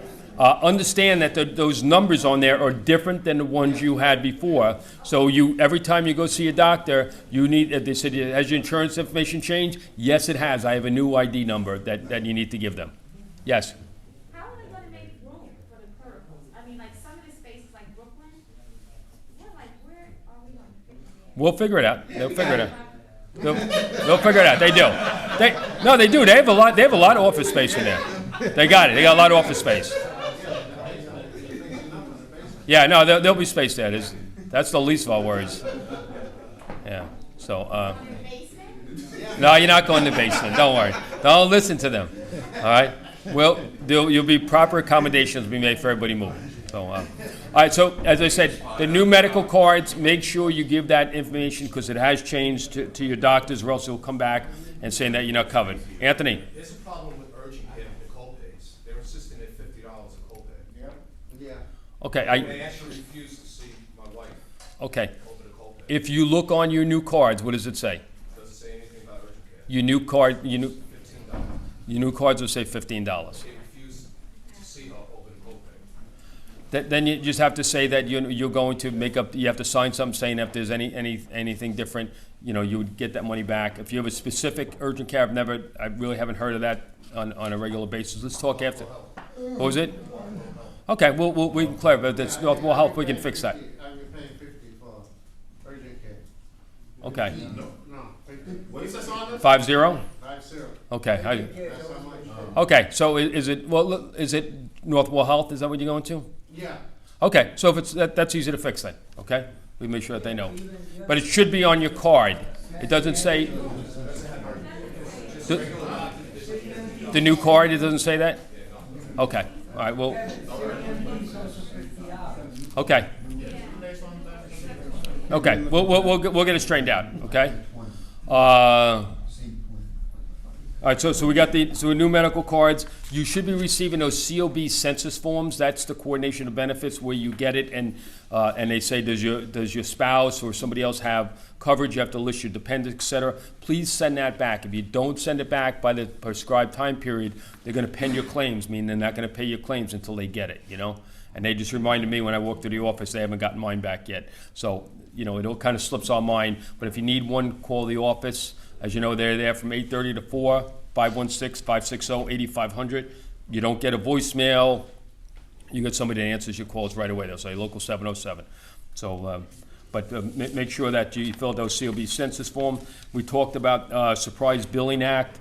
The notice was sent out, and what this pertains to is, say you go to a doctor or you're in an emergency room, and they admit you to the hospital, and you go into the hospital, and it's shortly there after your care has begun, someone comes in and sees you, and charges you. We get bills for $20,000 if somebody comes in and says, "Oh, let me touch you, check your abdomen," and then we have to fight with them, or they use an anesthesia. Well, he needs immediate emergency surgery, and the anesthesiologist charges $75,000, and the reimbursement is $2,500. So that's what that Surprise Billing Act is going to help prevent. It gives me more leverage in those negotiations with them.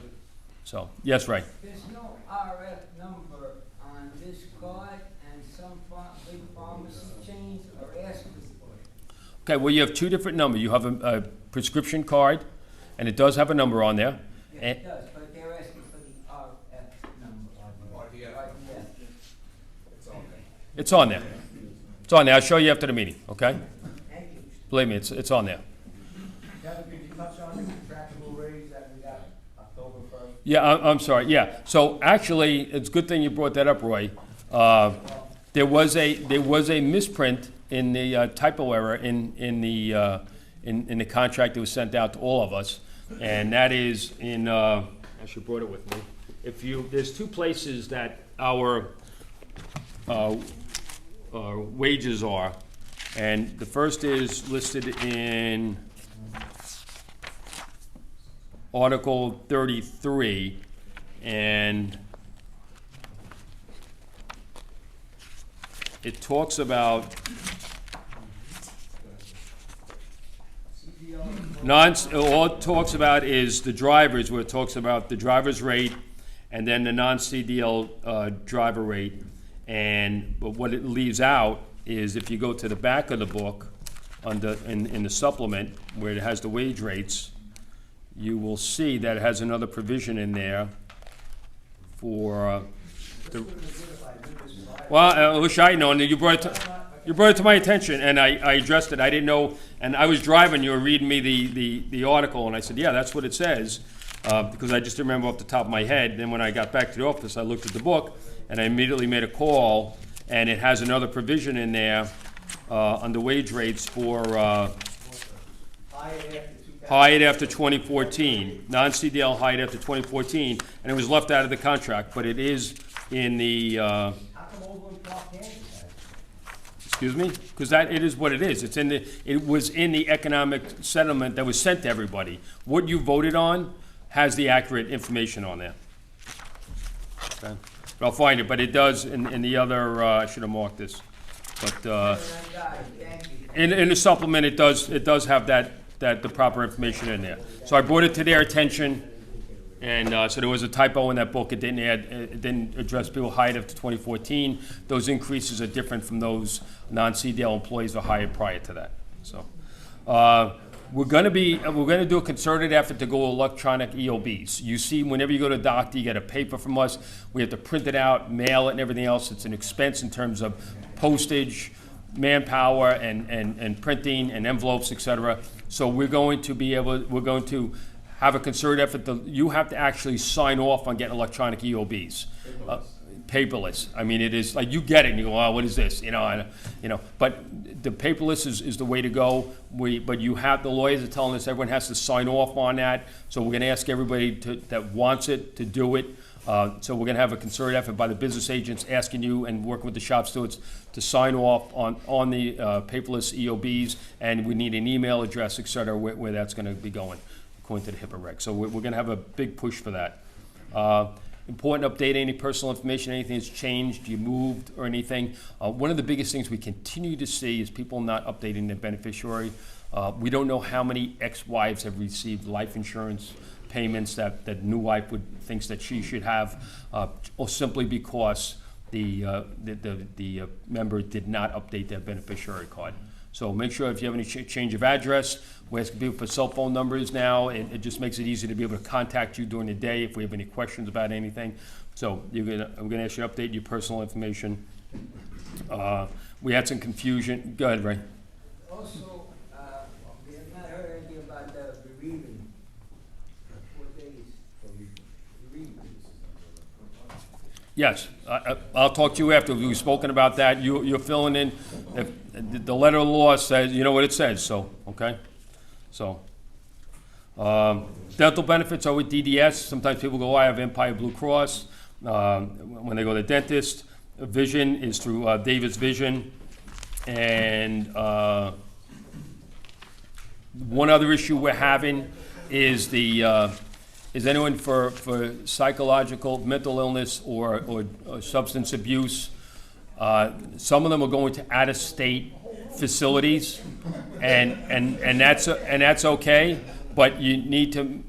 Some of them are running up where we don't have participation agreement with them and out of state, and people are being with a big bill on this stuff. So just be careful that they contact, if anyone you know of is requiring any inpatient or outpatient treatment, make sure you call the fund office to make sure that we have an agreement with them through Teamsters Center Services, and so you make sure, but everybody's in state, that's not a problem. When you go out of state, we have to be very, very careful about it. Some of these places are charging $4,500 a day, you know, and trying to get away with it, and it kind of puts the member in the middle of this. I know when you're in those situations, it's a difficult time, but as always, even if you're in the hospital, you need to contact the fund office to make sure that they're aware of it, so we can certify your stay. So, any other questions about the medical, and then I'll give a brief overview of what's going on with the pension. Is there any chance of upgrading the dental a little bit? Because they're just asking for more money no matter what we get. Well, the idea is to find a network dentist, you know. I went through the network. All right, well, we'll help. Browns aren't covered anymore? Yeah, they are covered. Up to a certain extent. Up to a certain amount, yeah. To a certain amount. We're trying to get them pretty loose set of whole There are limits how many you can get over a certain period of time. We are now making some sort of implants. I'm going through 2 of them right now, you know, and you're going to be paying a lot of money for implants. The reimbursement is only for the crown that we normally cover, and then there's also a small amount of money, and off the top of my head, for the implant itself, but it does not nearly cover the cost of what an implant is, which is $2,500, $3,000. Where's Danny? Implants. Yeah, so it is. It's just, but we'd go bankrupt if we paid for implants, and not many funds are covering it. So, if it's essential, you're gonna pay for it. It's essential too, and I'm paying for it. You know. So, all you got is your teeth. I understand. I understand. The work that we do, we kind of like to lose a little more than, you know, other people do. No, What, you eat more? That's a new one. That's a new one. I know. I'm not the only one laughing at you. You know what? You fall on your face, they come loose, you're gonna be eaten. All right. All right. That explains it. All right. That explains it. Okay. Yeah. Those my teeth are still. I lost a lot of fillings from those cab over Fords at Roadway. So, no. Okay. Yeah. Stay away from the hard rolls. Good, brother. When y'all get the information from the company or whoever you're negotiating with, how do you pass the information on to the students? Oh, were you talking about with this change of operation? Yeah, is it email? Do you send it to the post office? Like, how does the student get a hold of the information? If we need, generally we would send a communication directly to the stewards. We have their cell phone numbers, their email addresses. If we need something that needs to be posted, but we're going to stay in constant contact. We're going to continue to have regular updated shop stewards meetings, so everybody is in the loop and they can pass that information on to you. All right. I'm relatively new. I'm going on 5 years. Okay. And I'm local. January makes 5 years that I'm being a local. And the end of November makes 5 years I'm at the job. Right. But you know, I never received a book, a union book. I never got one. What do you mean, the contract? The whole contract with I'm talking about a union book. Like, where's the union book so I know how I can read and determine these rules and regulations? No, you got it. When did you do the new member seminar? I did. When you did, you got the bylaws of the international and also of the locals. Okay. I did it. Okay, maybe you didn't. We'll make sure you have it. It's available to anybody that wants it. We give it to all the new members when they come in. I just want to say something straight up. I keep spares. I have a few spares that I always keep on hand for anyone to read. Right. Everything I know is in the book. I read it or tell Big man, we've been asking for a book individually. Yeah, but hold on. All right. Okay. All right. All right. All right. Hold on. Hold on. All right. Time out. Time out. Time out. All right, guys, all right. Time out. Time out. All right, listen, I will make sure that the business agents deliver to all the jobs sufficient amount of copies of the local 707 Constitution and bylaws. And if anybody needs a contract book, we have a lot of the contract books. We'll be happy to supply. We'll make sure all the shop stewards have a supply. Johnny, you got that? That's your job? Okay. By this week, you'll have plenty of these of the bylaws and also of the any contract books anybody needs. Okay. I have extras with me. And we have of what? The contract books? Yeah, I think it was over the bylaws. Okay. So I just want, go ahead, brother, one more time. Hey, hold on, Michael. Guys, just keep it down, please. In the two-part question that I did ask about the equipment and stuff like that, I'm seriously trying to ask a question about the doubles movements that's going to be. Yes, we know. Sorry, we didn't follow up on that. So you ought to be able to bid into some of these terminals. Now, I'm not sure if it's just P&D, but we needed to have, when it came out, doubles and triples endorsements. I mean, I never drove doubles, but I had to have the endorsement. So just simply taking a test. So we're gonna work on that. That's one thing we have marked down there about New Penn, because you guys weren't required to have doubles because you didn't have I mean, them. I have it. I have doubles, triples, and everything, Okay. but it's loaded. But I'm just saying, so it's a mandate now to actually have the thing. Yeah, because it would inhibit your ability to transfer into a terminal. So you could potentially be a utility driver, or a road driver. So if you move in, they're not separate seniority lists. So say you decide to go to Deer Park. You go to Deer Park, and it's one seniority list there. And for the road, it's a once a year bid. And what's the utility? We haven't had utility in there, did we? Okay. What do we? How often do we? How often do you bid there? Is that an annual or month to month? I understand. How did we do it out there? Was it 6 months? Okay. So the thing is, you would bid off that list. So to be part of that list, to be able to bid in there, you would need to have it. So I would recommend everybody get it. And if there are any issues, we'll work on that. And just make note of that. Make sure we get that information to the new. Trying to get it now, to back up with motor vehicle. Excuse me, Roy. If you remember, originally, it was termed a super employee or something, before they changed the language to utility bid. Now, is it still gonna come with that $1 an hour more? Yes. So that's still There's a $1 an hour premium for utility. That has not changed. Yes, Ike. If my understanding, on this side of the river, we don't force road bids. Is that true or not? If you're hired after a certain period of time, you can't be forced on. I'd have to dust that off. I don't remember the year off the top of my head. Okay. All right. So, but we're gonna have shop stewards, assistants stay after, and we'll make sure that we go over any detailed questions you have. So, and I just want to talk about the pension real quick. As you know, we received $725 million from the American Rescue Plan. 135 million of that went right out the door to the guys. Keep it down. 135 million of that went back to retirees for benefits that were reduced and paid back to them. The PBGC came out with guidance that I've spoken about before that didn't allow us to get the intent of the law, which was to keep the plan solvent for 30 years. And that was they restricted the amount of way we could invest that money, the interest rate that they used in calculating our liabilities, and our ability, as I said before, to invest that money to get a return that would keep us solvent for years to come. So they recently came out with guidance in July. I think it was right before our meeting. I spoke about it briefly, and all those things that we asked them for, we got. We're going to be receiving an additional. They recalculated the money that we should be getting, and we'll be getting $109 million in our application for SFA funds to ARPA, is what I'm referring to. We'll be getting about $109 million more into the fund.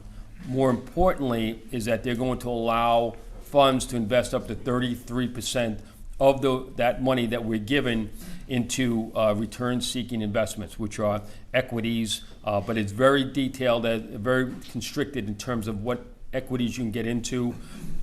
You can't use, we never use leverage, we never use derivatives, et cetera.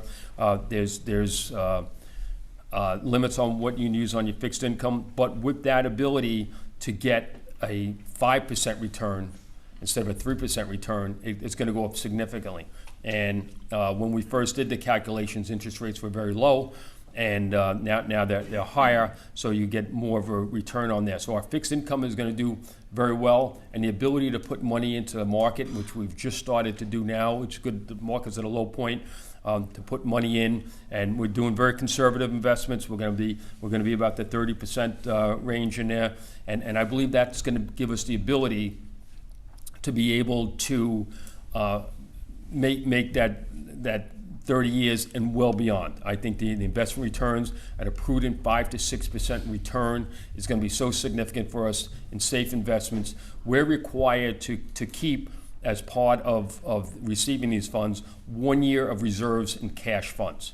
Okay. In the past, what's happened is there was a period of time we were paying out $48 million in benefits, and when YRC stopped contributing, we were taking $7 million in contributions in. All right, and so when the assets dropped down, we were consistently, and before then, we were consistently paying before I got here, since 1989. We were taking in, we were paying out more in benefit payments than we were taking in contributions, and we had a lot more freight members then. I think we had 3,500 to 4,000, and so at that point, that's when the pendulum changed. But the investments had run up so much that we were just taking money out of the investment, which everybody does. There's no way you can get enough money over time and just have it balance out. But the investments are where you're going to get the return. And we would take money out of the investment account every month to be able to pay these bills. And what happens when the market crashed, if you remember, in 2008, first 2000, 2001, then 2000, then 2003 a little bit, then 2008 was disastrous. And you were taking money, so you're selling your assets at a loss. You know, you don't lose anything in the stock market until you sell it. You know, but you had to sell it because you had to pay benefits. You're required to do that, and so because of that, funds were devastated. They looked at this when they gave the money. Said, "Look, we don't want to be back here again. We don't want you back to the PVGC altar. So we're going to put in restrictions you have to live with if you take this. One of them is that you have to put in a year of cash payments. So you don't have to sell assets on the cheap and to be able to pay benefits. We're putting 2 years of benefit payments in the safe zone. So you know that market goes down, but it's not going to be down there for 2 years. And if so, it's not going to be as dramatic as when it first goes down. So we think we're in a good place there. They can say you can use 33%. Right now we're at 30% and being very cautious about what we're going to be doing. All right, so we're going to be looking at that. Two other aspects. We have the YRC aspect. Okay, that never increased their contributions, and thus the accrual rates on there are not sufficient to be able to pay a decent benefit. Okay, we need to fix that. I've already addressed those concerns with the general president. I've addressed it with people at YRC. I'm currently in discussions with them about ways how, before the contract is over, to be able to raise contributions for YRC employees. Okay, because we need to do that. Secondly, I had conversations with the PBGC about how we can be able to take new contribution money in and use those differently than how we're doing it now. When we took the money, they specifically said you cannot retroactively increase benefits. You can't go back and say, I don't care how much money you got, you can't go backwards and fix something. That's written in stone. But we can look at those future accruals and be able to do something differently. And one of the things we want to look at is the ability to be able to circle out YRC people, and pretty soon it's going to be yellow, I guess, and say, look, if we get new contributions for them, that accrual rate should be higher than new contributions we get from the other companies who have already benefited from the recovery that we've had. And so we can give significant accrual rates for going forward on the YRC. That is the best thing that we can do. I can tell you this much, that I spoke with the PBGC, and I was just with them at a conference, and I was happy with the way the discussions went. We're going to give them several proposals on if we get increased contributions, how we can put them to work with YRC, so we can treat those a little differently. So it's going to make people work their while and to be able to stick around if they choose to, and also to be able to attract new members into the fund. And we're gonna look at, everything's on the table. They put in, different options for funds to be able to maintain their solvency, and we're looking at each and every one of them to make sure that those benefits continue for as long as we need them and then some. So, Ike? Until all of that happens, right now, the formula is Still what it is. PBGC to $35. No. It's less than that because we have during the rehabilitation. So understand this, when we were forced to try and balance the books back in '08, you were required to say, okay, how are we gonna do this? And we had to do a rehabilitation plan. And that rehabilitation plan included reductions in the accrual rate. So it used to be at about 1% or one point something percent of what the contributions were, okay, based on a formula for each person. And it equated to probably, if you were paying a higher rate, about $100 a credit during that period of time during the rehab plan, okay? But that was at the $11, $10 level rate, so it's significantly less for the YRC members. And so the difference is that we can't change, you can't redo that rehab plan right now. They said it's frozen. Whatever your accrual rate was here, that's what you're stuck with, okay? So we have to think about another way how we can get around that, and that is actually another plan that sits on top of this plan that takes into account your prior service. They're connected, but they're not connected. There's a lot of different options that we're looking at. But one of the things that we did that nobody else did during these tough times and as we were approaching insolvency, and if you speak to any other local, okay, including anywhere from Central States, from 560, 641, or any of those locals, one thing that we were able to hold on to was our early out, our service pensions of 30 years at any age, and 57 at age 25. So no other local that was in a position that we had. 25, what'd I say? You know what I meant, okay. And so we held on to those, which is unheard of anybody that went insolvent, okay? So you still have the ability to get out early. Everybody else, it's age 65 if you don't meet any of those milestones. So that was significant, and I'm glad we were able to do that, right? YRC 560 was able to keep their pension going from the health and welfare fund at 70%. I have friends there, okay? I know that for a fact. So maybe we should look at their model, okay? Being that you're looking into other people's models. But they have not lost anything so far. Meanwhile, the people that kept this company going are losing everything. And whoever was not even in the company is getting all this money. Why can't we get part of that? Right. We're keeping the company going. We understand. You went to our terminal Okay. and you asked us to please do not vote no with Cohen and Trotter.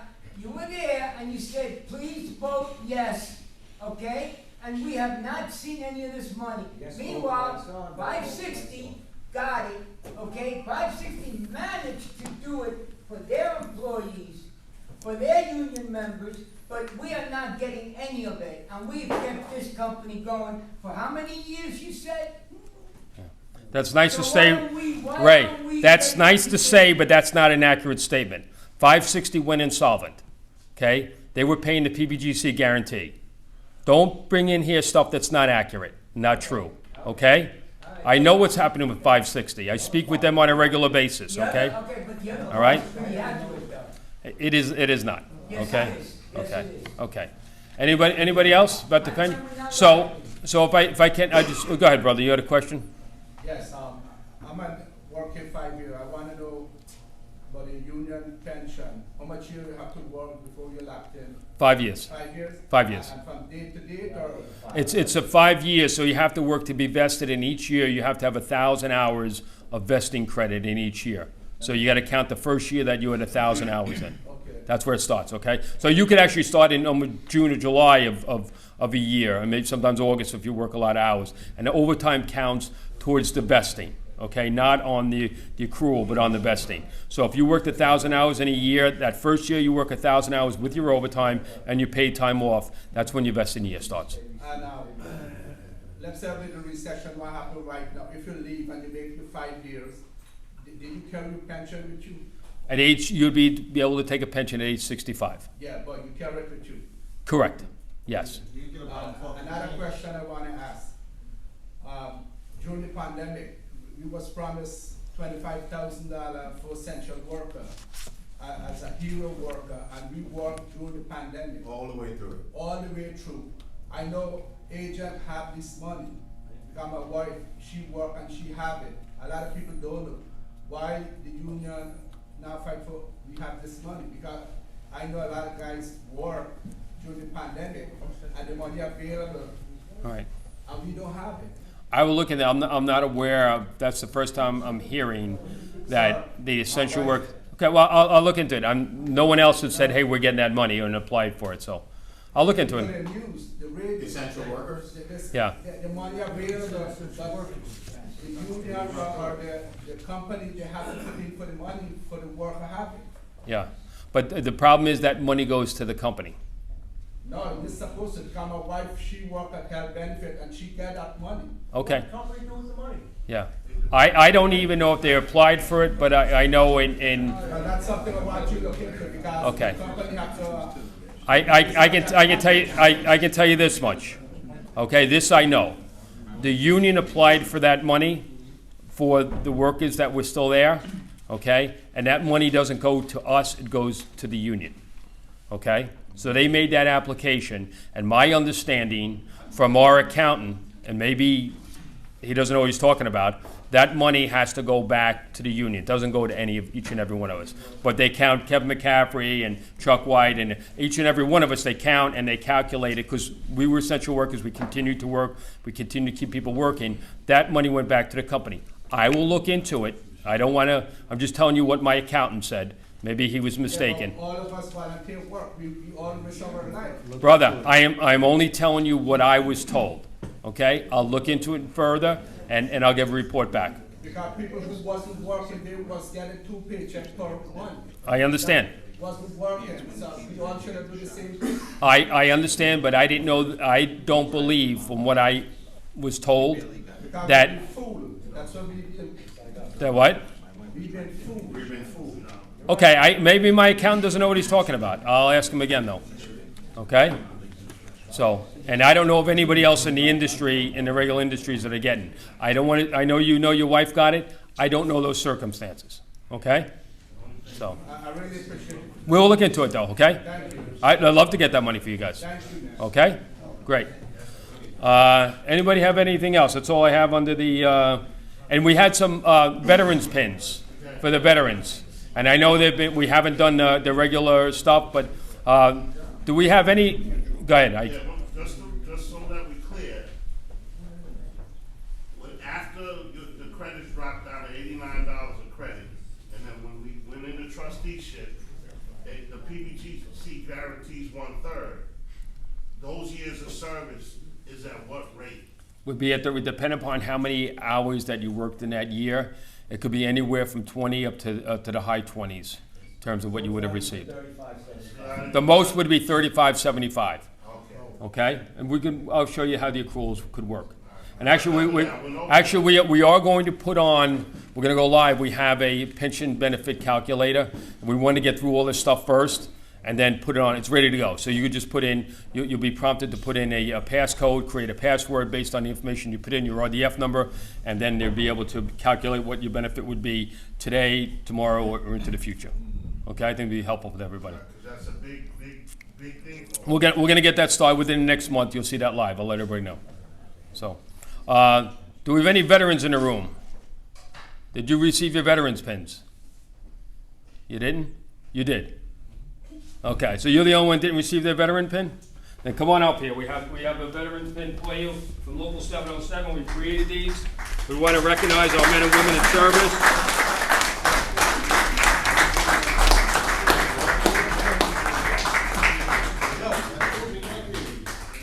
Come up here. We got to come up here. We're doing it officially in here. So, congratulations. It's a nice pin. Thank you for your service. Thanks for your service. Wear it proudly. We got the other one right there. We have another one? We're coming out the woodwork.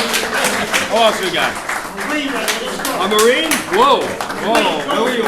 Marine? The Marines are taking over here. Brother, thank you for your service. There you go, wear that proudly. We got more? I grew up in West Brooklyn. Yeah, I know, yeah. I got a different pin for you, but it's not this one. Thank you, brother. Thank you for your service. Wear that proudly. All right. Round of applause for our veterans. Thank you very much, guys. Thank you for your service. Okay. All right. With that, we have a motion to adjourn, but I am going to ask the YRC stewards to please stick around and the assistants. So we'll go answer some more questions, give you some more detail. Oh, 50-50. All right. Who's picking in the number? How about one of our veterans? Where's one of those Marines? There he is, right there. Where's one of those Marines pick that number there? There you go, right there with the birthday. Right there, right there. 120. 120 to the winner? Whoa, a good day. Bring it over again.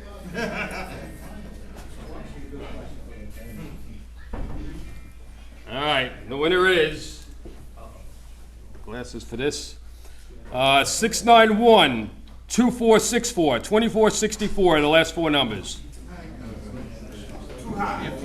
691, 2464. We have a winner. Roy, want my glasses? Someone's got to have it. 2464. 2464, 691-2464. There we go, all right. Divided up by the trustees. Very good.